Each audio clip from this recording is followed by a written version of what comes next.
허락하신 하나님의 말씀은 요한일서 2장 1절로 6절까지 말씀입니다. 나의 자녀들아, 내가 이것을 너희에게 쓰면 너희로 죄를 범하지 않게 하려 함이라. 만일 누가 죄를 범하여도 하나님 앞에서 우리에게 대언자가 있으니 곧 의로우신 예수 그리스도시라. 그는 우리 죄를 위한 화목제물이니 우리만 위할 뿐 아니요 온 세상의 죄를 위하심이라.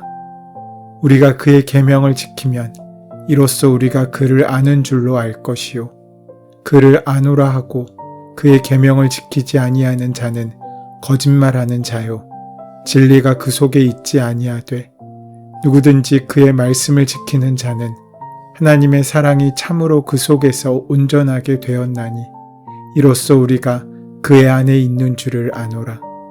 그의 안에 산다고 하는 자는 그가 행하시는 대로 자기도 행할지니라.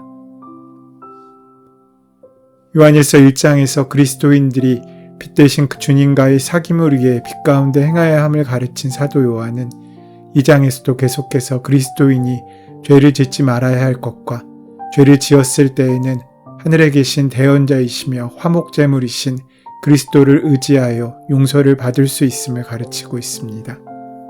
그리고 빛 가운데 거하는 그리스도인들은 하나님의 말씀을 지키되 특별히 형제 사랑의 세 계명을 지켜야 할 것을 가르치고 있습니다.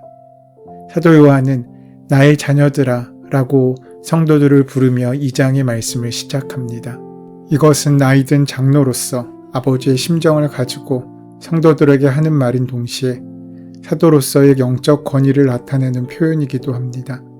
사도 요한은 1장의 가르침을 계속 이어서 빛 대신 하나님과의 사귐이 있는 그리스도인은 죄를 범하지 않도록 힘써야 함을 다시 강조하고 있습니다. 요한이 이 서신서를 쓰는 목적 중 하나로 너희로 죄를 범하지 않게 하려 함이라 라고 말했습니다. 죄는 창조 때부터 지금까지 여전히 실존적인 문제입니다. 이런 죄와 멀리하게 될 때 우리는 하나님과의 사귐의 자리로 나아갈 수 있습니다. 하지만 어느 누구라도 대단한 영성을 가진 사람이라도 살다 보면 어쩔 수 없게 죄를 짓게 될 경우가 있습니다. 이것이 우리의 모습입니다. 죄를 짓지 않기 위해 열심히 살지만 그럼에도 불구하고 죄를 짓게 되는 연약함이 우리 안에 있는 것입니다. 신앙인은 죄가 무엇인지 알고 자신이 죄인임을 인정하며 죄의 심각성도 알지만 여전히 죄에 노출되어 죄 가운데 있습니다. 많은 경우 그리스도인들 가운데 죄에 대한 패배주의가 자리 잡는 경우도 많습니다. 죄는 이길 수 없고 죄는 해결할 수 없고 헤어나올 수 없는 것이라고 자포자기할 때도 있습니다. 또 우리가 죄를 적극적으로 짓지는 않지만 또한 죄를 짓지 않기 위해 적극적인 노력도 하지 않게 되면 우리는 정체되어 표류할 수밖에 없게 됩니다. 문맥적으로 요한은 이 경우를 두고 말씀하고 있습니다. 믿음의 선배인 요한은 죄에 대해 낙담하고 실파감에 빠질 수 있는 교회에 대해 말하고 있는 것입니다. 그리스도인이 하나님의 빛 가운데 거한다는 것은 전혀 죄를 짓지 않는다는 것이 아니라 비록 죄를 지었다고 할지라도 하나님 앞에서 그 죄를 자복하며 하나님의 미쁘심과 의로우심을 의지하여 용서함을 받는 것을 의미합니다. 반면에 자신에게는 죄가 없다고 생각하는 사람은 하나님을 거짓말하시는 분으로 만드는 것으로 그의 안엔 하나님의 말씀이 없다고 단언하고 있습니다. 참된 그리스도인은 자신의 죄에 민감하여 삶과 신앙이 일치하지 못함에 대해 늘 통해 자복하며 하나님께 용서를 구하며 살아가는 사람입니다. 우리가 이렇게 용서를 구하는 삶을 살 수 있는 것은 우리가 죄를 범한다고 할지라도 하나님과 성도 사이에서 우리의 모든 사정을 대언해 주시는 또 변호해 주시는 예수님이 함께 하시기 때문입니다. 1, 2절 말씀을 통해서 우리는 예수님께서 우리에게 하신 두 가지 약속을 발견할 수 있습니다. 먼저 예수님께서는 우리를 위한 대언자, 지금으로 치면 변호사가 되어주신다고 약속하십니다. 마지막 날에 우리는 천국 법정에 서게 됩니다. 어느 누구도 예외는 없습니다.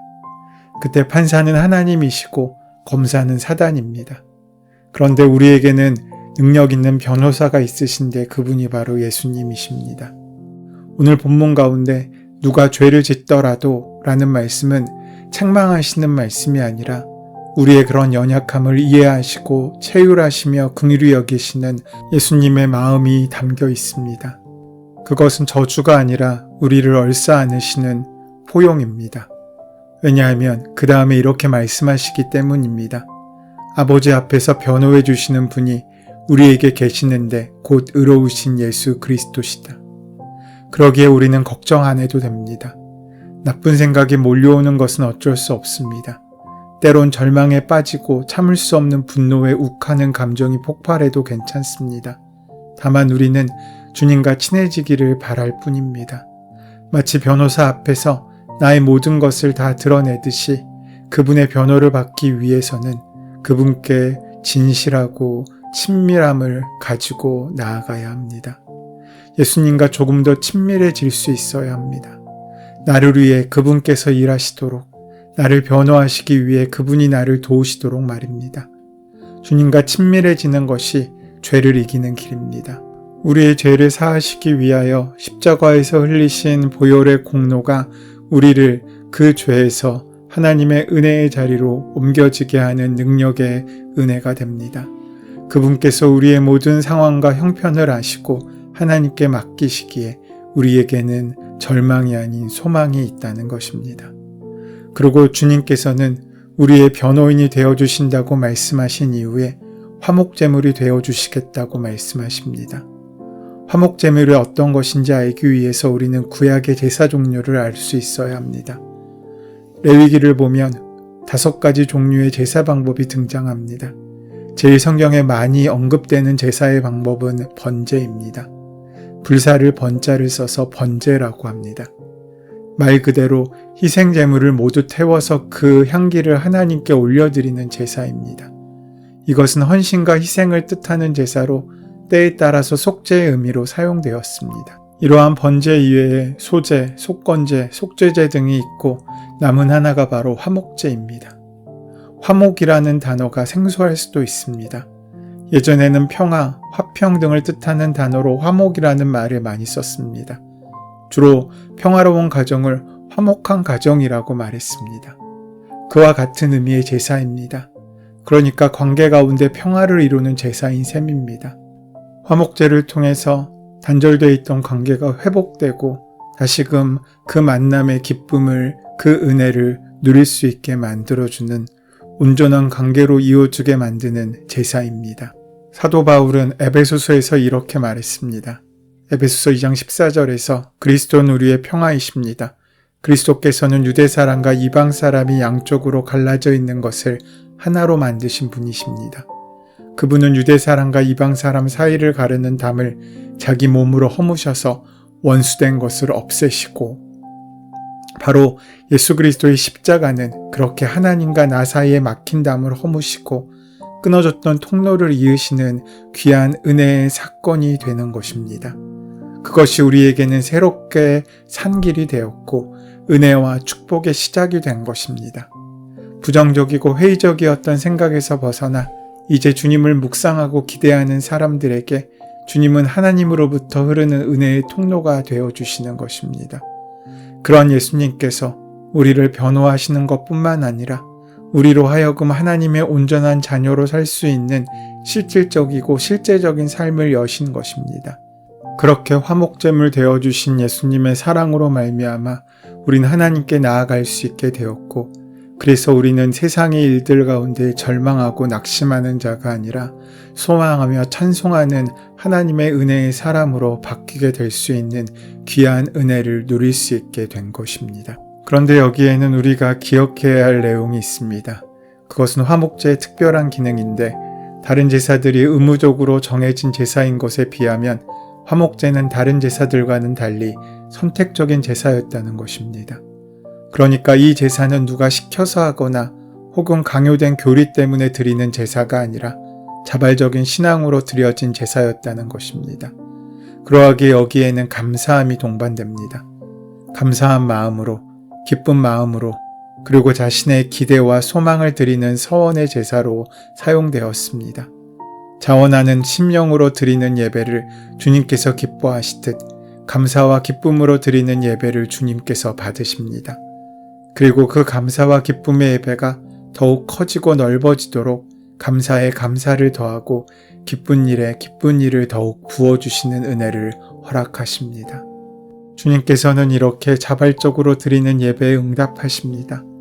감사로 드리는 제사에 주님은 구원의 은혜와 응답의 축복을 허락하십니다. 좋은 생각과 감정이 나를 자원하게 하고 그 자원하는 심령에 주님은 함께 하셔서 하나님의 자녀로 살 수 있는 힘과 은혜와 능력을 허락하시는 것입니다.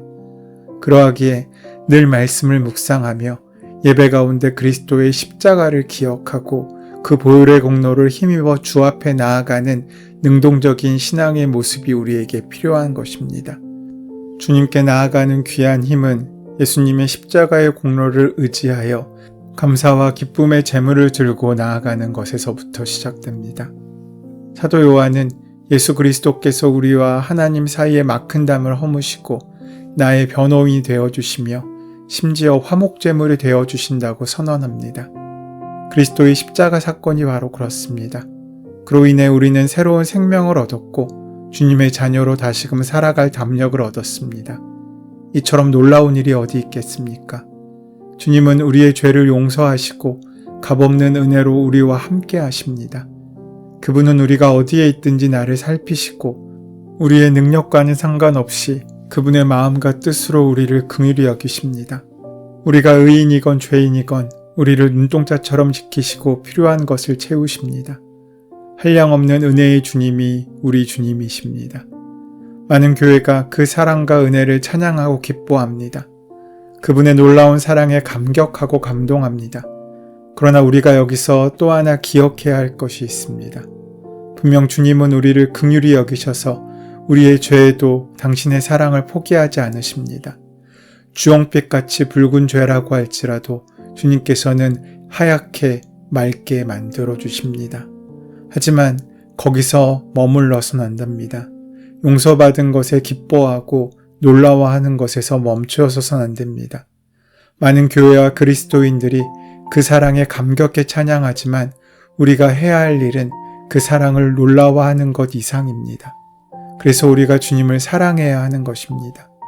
주님이 나에게 죄를 용서하시는 분으로 남아있어서는 안 됩니다.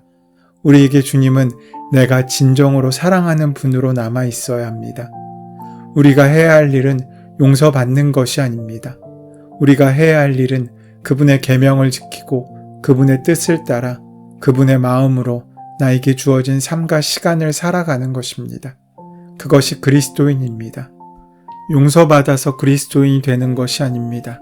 주님의 말씀을 따라 온전히 거룩한 삶을 살고자 애쓰고 노력하는 사람이 참된 그리스도인입니다. 그분의 사랑과 은혜를 받아서 그리스도인이 아닙니다.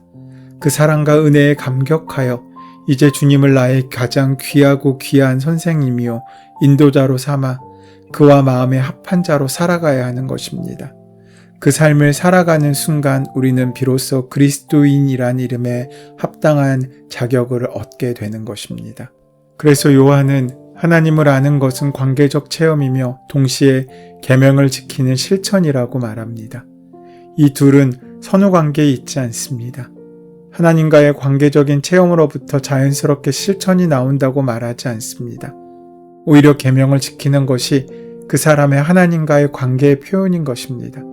즉 하나님이 느껴지지 않는 주관적인 경험이 계명을 실천하지 않을 정당한 이유가 될 수 없다는 것입니다. 죄로 인한 실패감에 젖어 있을 때 계명을 지키는 실천이 먼저 필요할 때가 있습니다. 행함이 오히려 하나님을 알고 그와 사귐에 있다는 증거와 동기가 되기 때문입니다. 하나님의 말씀을 지킬 때 그것이 하나님께서 자신을 사랑한다는 증거가 되어 그 은혜를 알게 만들기 때문입니다. 하나님께서는 우리를 공의와 정의를 행하도록 부르셨습니다. 그리스도인인 우리가 죄에 대한 실패감 가운데서도 예수 그리스도께서 보여주신 믿음과 사랑과 순종과 겸손 또 자기희생을 지켜간다면 그로 인해 우리가 그의 안에 있다는 더 큰 확신을 얻게 될 것입니다. 오늘도 우리의 상태가 아닌 말씀을 지키는 귀한 믿음의 결단을 통하여 우리가 하나님 안에 있음을 누리는 귀하고 복된 하루가 되시기를 소원하고 축원합니다. 은혜의 주님, 우리가 늘 죄로 인해 실패한다 하더라도 그런 우리의 상태와 자질과 상관없이 주님의 말씀을 지키며 우리가 주님 안에 있음을 깨닫게 하여 주셔서 어떤 상황에서도 하나님의 자녀된 삶을 살 수 있는 능력을 허락하여 주시옵소서. 예수님의 이름으로 기도드립니다. 아멘. 이제 오늘 이 아침 우리에게 허락하신 오늘 본문의 말씀이 지금 나에게 주시는 하나님의 음성으로 만나지기 위하여 오늘 본문의 말씀을 깊이 묵상하시고 함께 기도하는 시간 가지도록 하겠습니다. 함께 기도합니다.